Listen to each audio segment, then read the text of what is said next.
Hi. I want to talk to you about the topic of jester by looking at it through my own research interests and materials.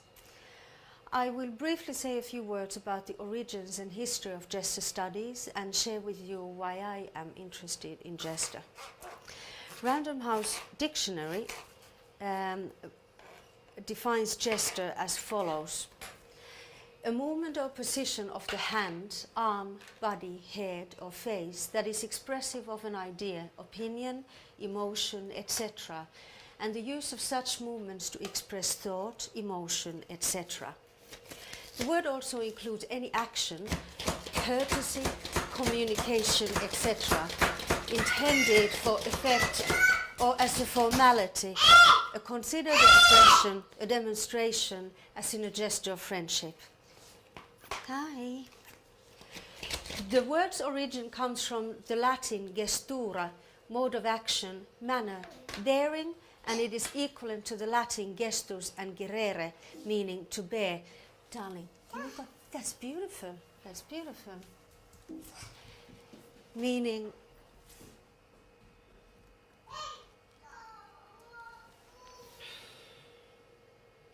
the word's origin comes from the Latin gestura, mode of action, manner, bearing, and it is equivalent to the Latin gestus and gerere, meaning to bear, to carry on or to perform. In other words, to bear on your body, to carry through and forth on your body. Jester has been found indispensable for many areas of human life, including science, thought, psychology, linguistics, anthropology, history, neurosciences, performance studies, art, music and dance. Cognitive scientists see gestures as windows into the human mind, and all this has produced gesture as an entire field of study, which has become a rich interdisciplinary field concerned with examining the use of the hands and other parts of the body for communicative purposes. Agamben writes in his Notes on Jester that by the end of the 19th century, the jesters of the Western bourgeoisie were irretrievably lost. He continues to say that the early part of the 20th century was marked by a frantic effort to reconstitute the vanished realm of meaningful movements, and hence the exaggerated articulations of silent film and the mad leaps of modern dance. And actually I have some clips that I want to show you now. One is of Isadora Duncan, who is considered to be the mother of modern dance. And she was the first one to incorporate these fluid and improvisational movements into her choreographies, which emphasize emotion and the human form over the traditional very rigid ballet steps. This footage that you will now see is from the early 1900s, and then I have another example which is of an old Lillian Gish film called Way Down East from the 1920s.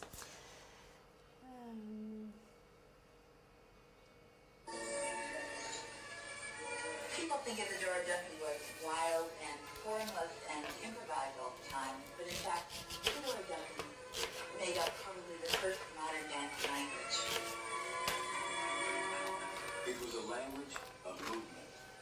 Its vocabulary combined gestures found in Greek and Renaissance art with the natural motions of walking and running.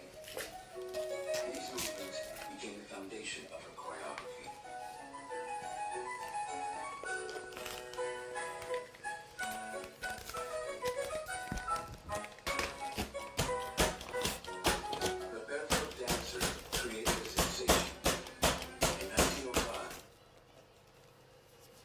Okay, and the other clip is right here.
Okay.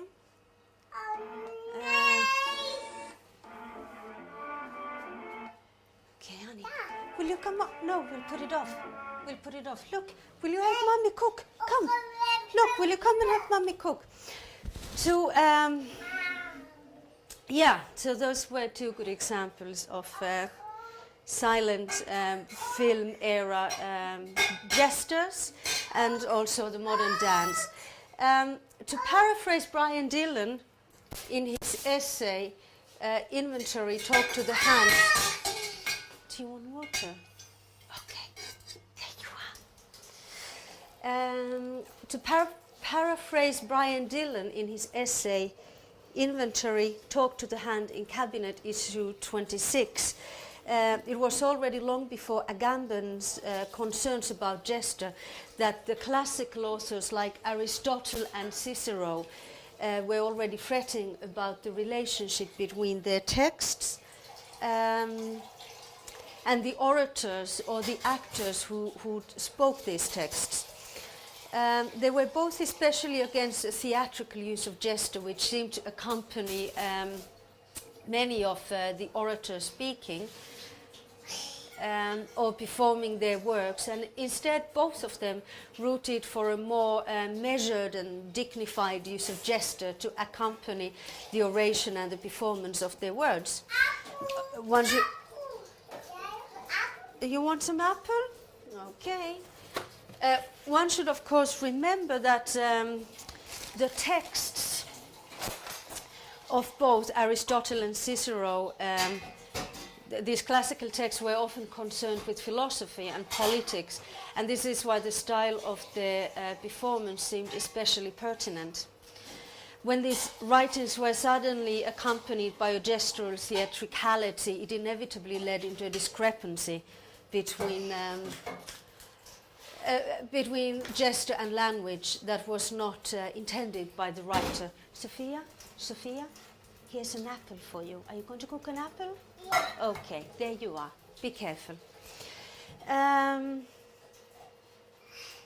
1461, the discovery of the Spanish rhetorician Quintilla's manuscript Institutio Oratoria, which gave instruction on oratory, or the art of giving persuasive speeches, marked the beginning of an era of movement studies.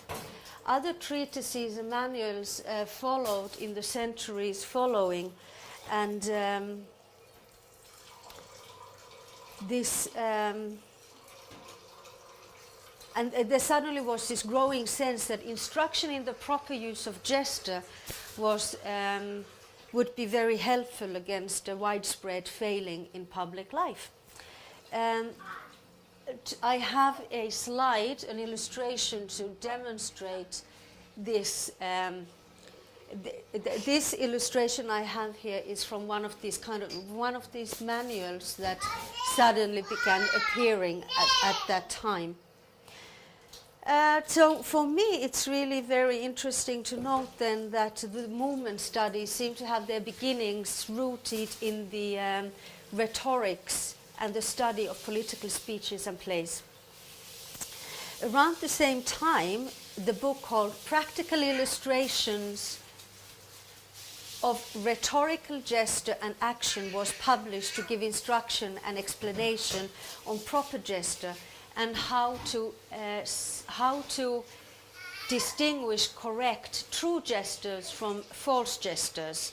And this book was meant to provide scientifically sound illustrations on how the body must perform certain emotions and attitudes, and it actually makes a distinction between true and false gestures. So although this manual was originally kind of geared for the stage, it was also used very much off stage as well as on stage. I have a slide that I want to show you, which is from this manual, and I'm just going to read a little excerpt from this manual as well. So actually, before I continue, this slide also demonstrates it's a illustration from a manual, and you can see this is how they were sort of scientifically starting to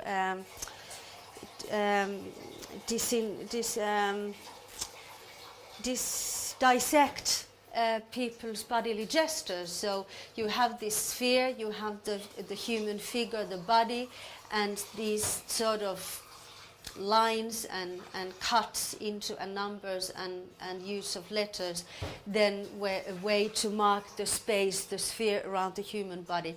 But what I did want to show you was this picture. And this illustration, it is from this book called Practical Illustrations of Rhetorical Gesture and Action, and it gives illustrations of different emotional gestures. This is called expectation. I don't know if you can see it there, but it says expectation here. And this image is Juliet on the balcony, in the balcony scene with Romeo. And I want to read you a little. Excerpt. Just a moment, Sophia, darling.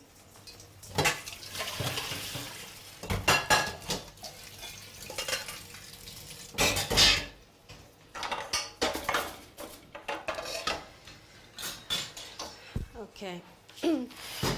Let us consider, if you please, an example more noble than that of the wine drinker.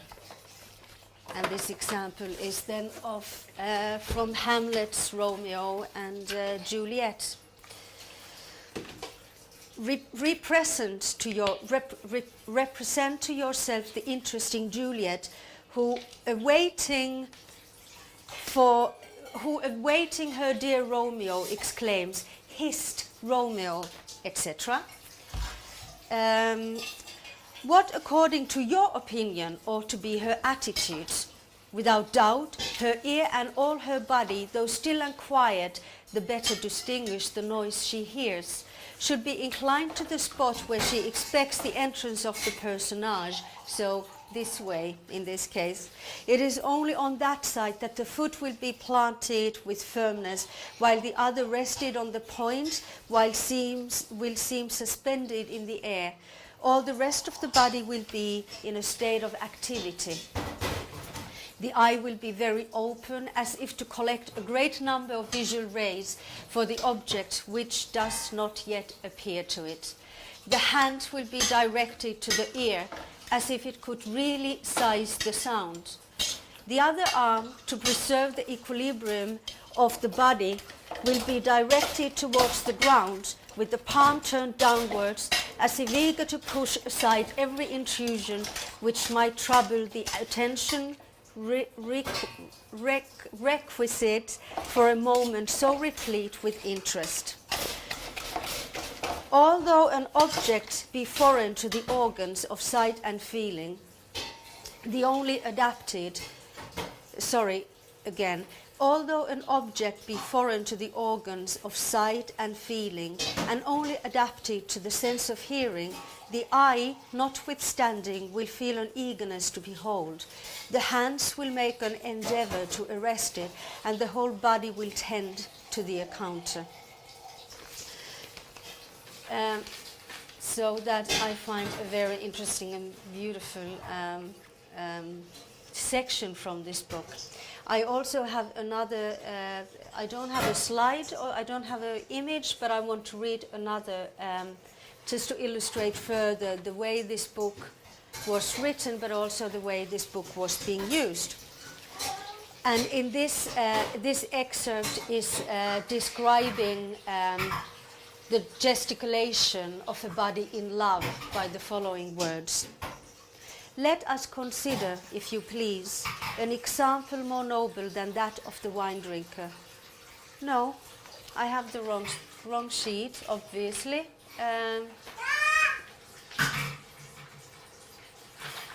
Here. So this is this section describes the gesticulation of a person in love, the proper gesticulation.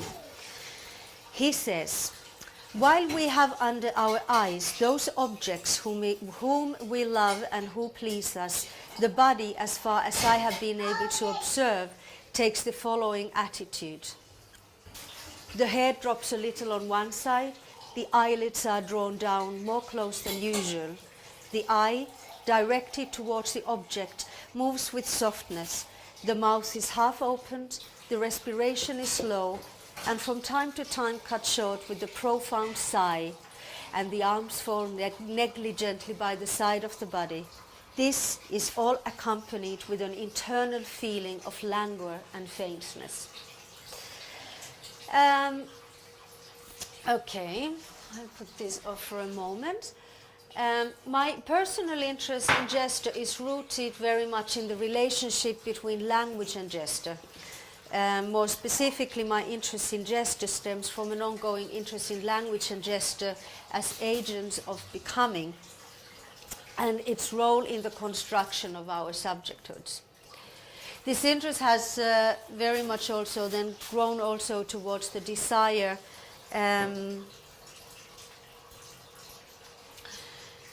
to investigate the role of gesture in relation to language and how these together both mediate and construct our subjecthoods.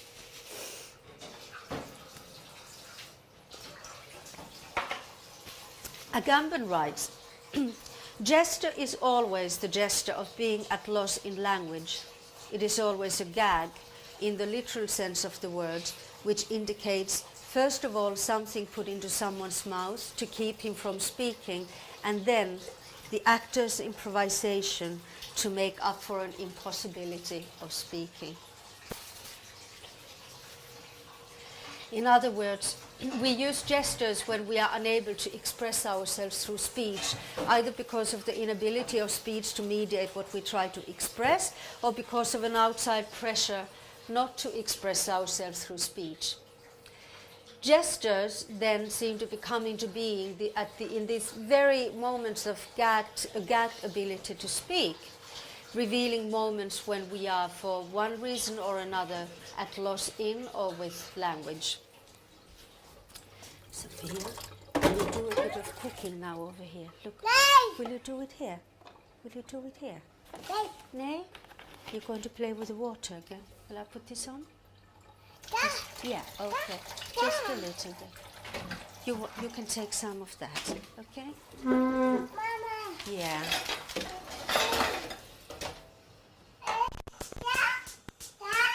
No, you can't have that, darling. Mommy's going to put this away. Shh. You can't have this. This is going in the fridge, okay?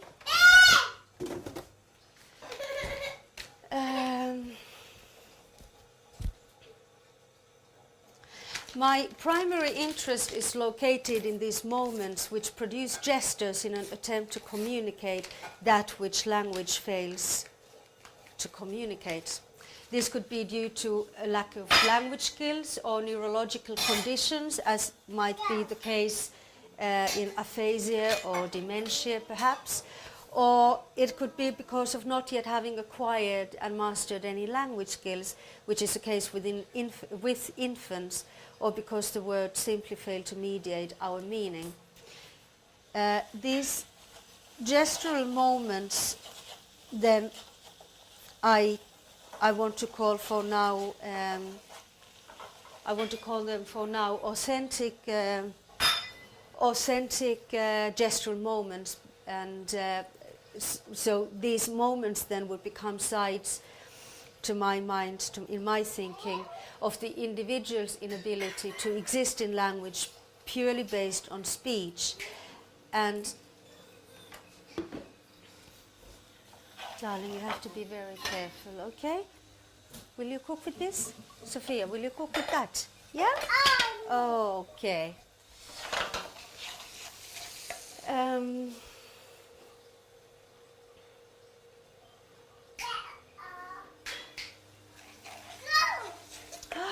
Oh, that is very hot. Mommy is going to put that off. It's ow. That is ow. It's very hot. Look, you have a Yole cooker there. Use that, yeah?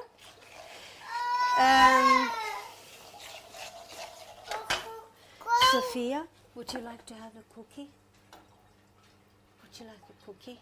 Yeah. Okay, come over. Come with Mommy. We go see if Dora is, and will we do that? I think that's it. Look what I found. And what else do we have here? Okay? Yeah? So, will you go to Sami? Will you go to Sami, Sophia?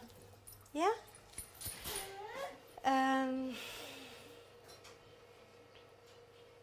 Okay.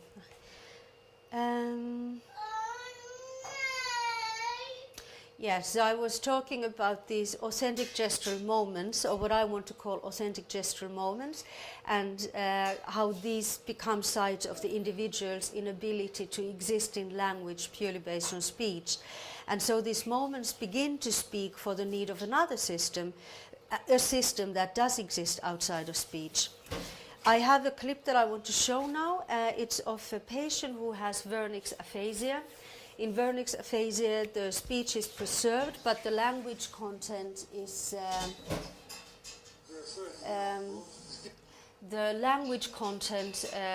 incorrect. And in this example, you can start seeing how seeing the discrepancy between the language or between the words and the use of gestures. So I have to press this.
let's get some. Do you want your soda? Do you want your soda? Yeah? Okay. Will we get some for you, love?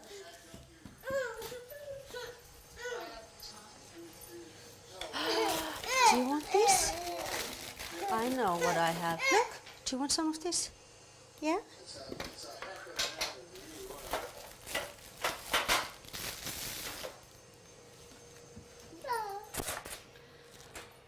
Okay. John Bulwer calls gesture. Darling, we leave this alone. Hey, we leave this alone. Okay. Look. John Bulwer calls gesture the only speech which is natural to man. Yeah? Do you want that? It may well be called the tongue and general language of human nature, which without teaching, men in all regions of the habitable world do at the first sight most easily understand. It is through our human desire to communicate that we then resort to gestures as a means of communication when language fails us.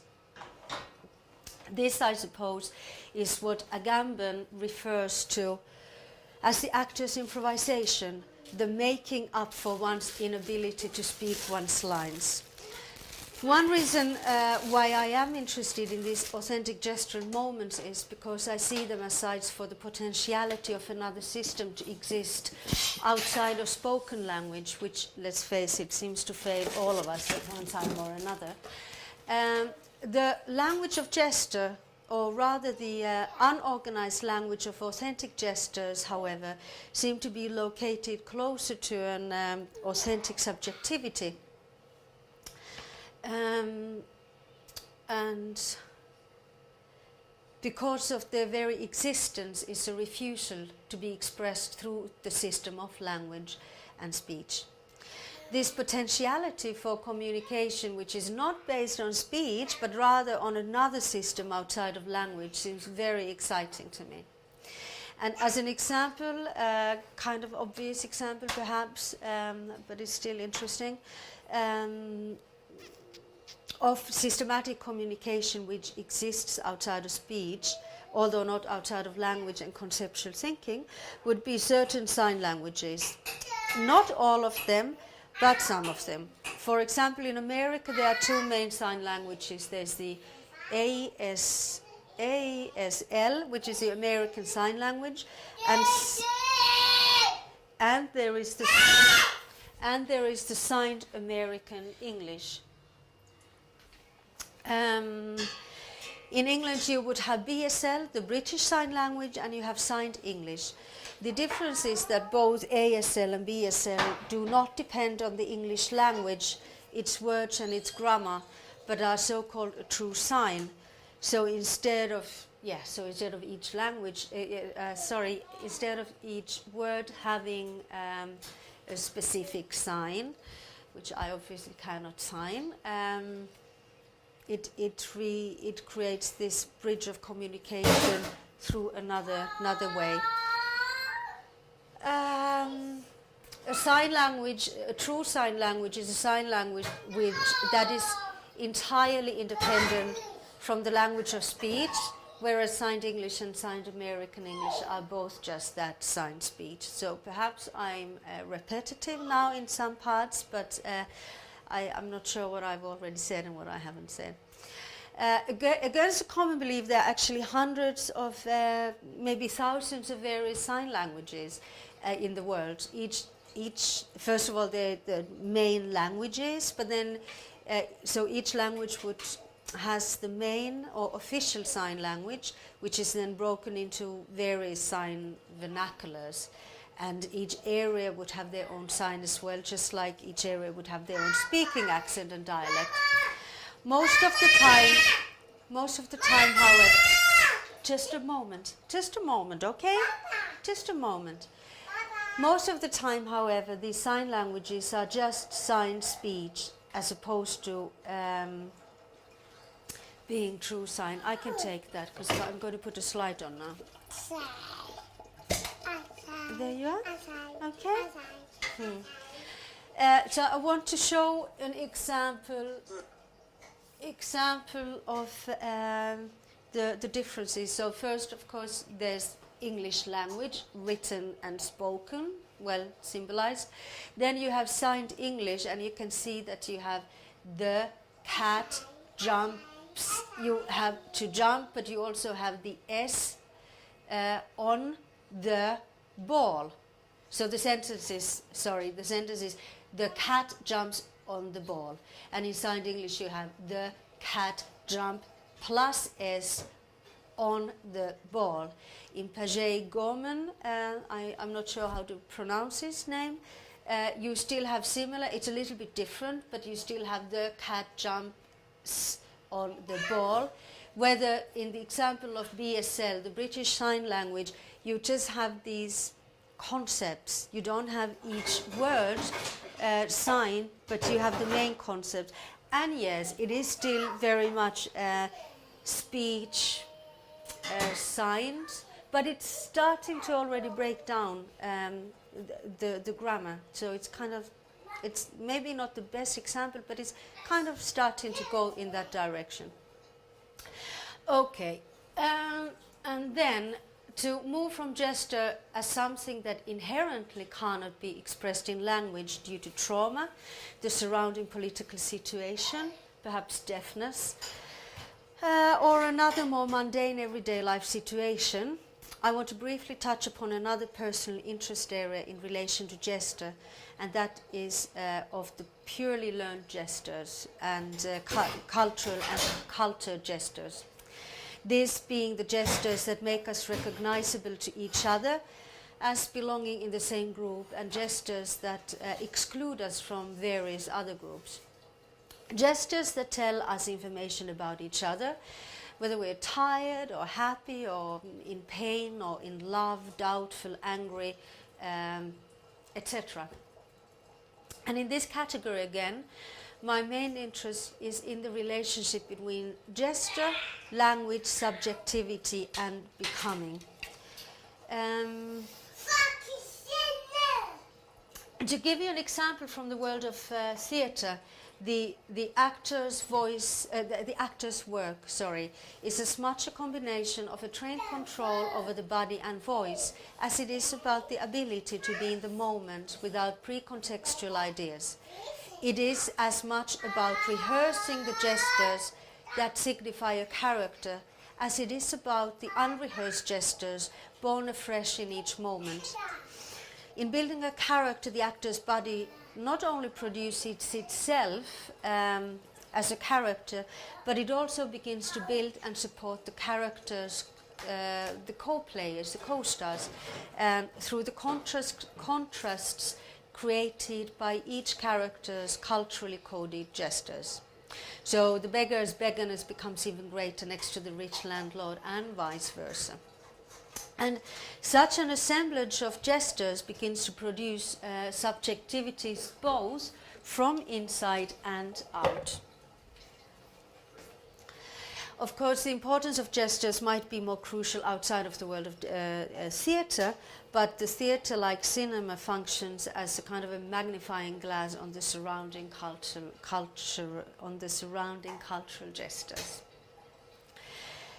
And there is also a whole area of gestures which, being culturally very specific, simply do not translate across cultures.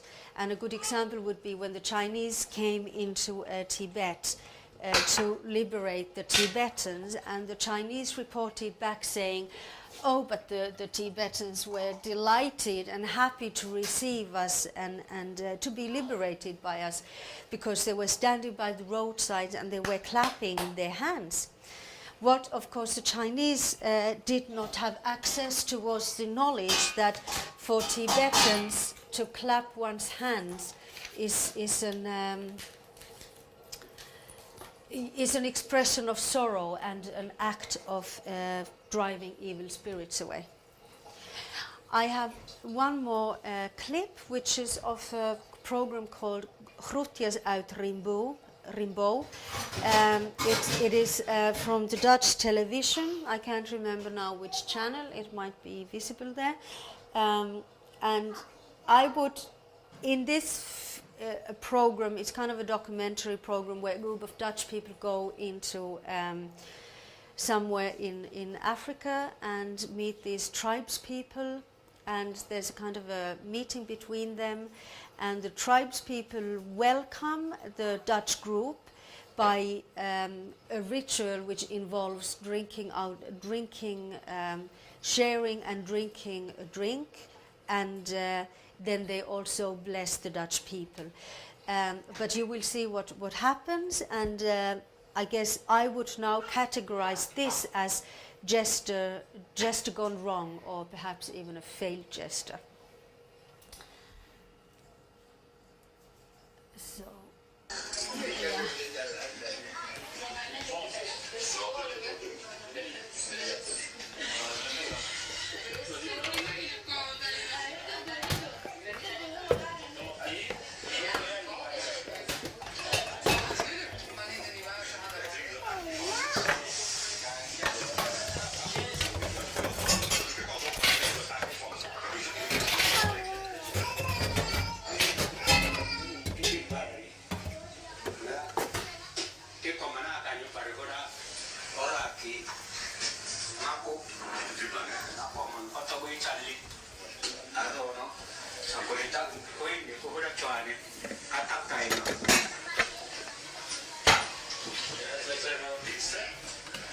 Is it nice?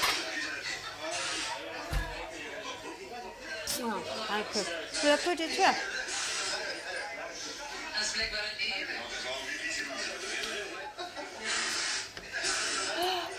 That's wonderful. That's wonderful.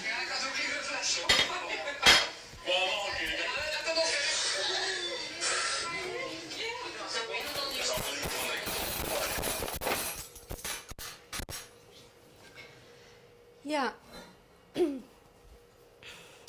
So you can see the Dutch didn't really quite know what to do with that. They weren't impressed with the blessing of taking in the wine or the goat's milk and then spitting it out again to bless them and welcome them. So again, perhaps this type of jesters could be included in a category called jesters gone wrong or failed jesters.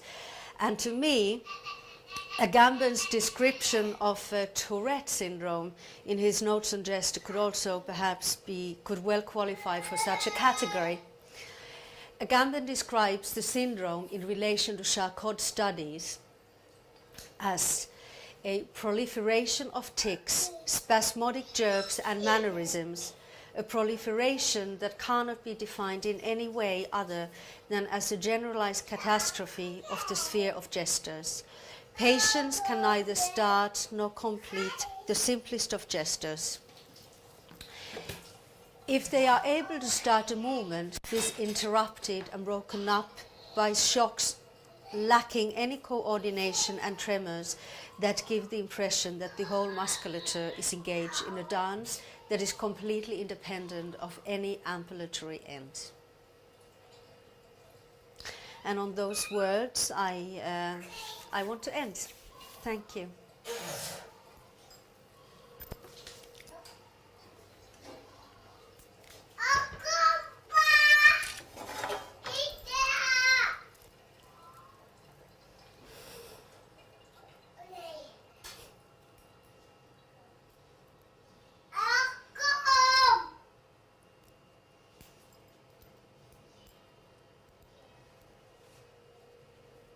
Sophia, will we get dinner now? Yeah? Okay, hold on, love. Mommy is almost done. Oh, are you okay? Are you okay? Yeah, for sure? Mommy's going to have a look at the meatballs. It's okay, love, it's okay. It's okay. This is very, very hot. Yeah?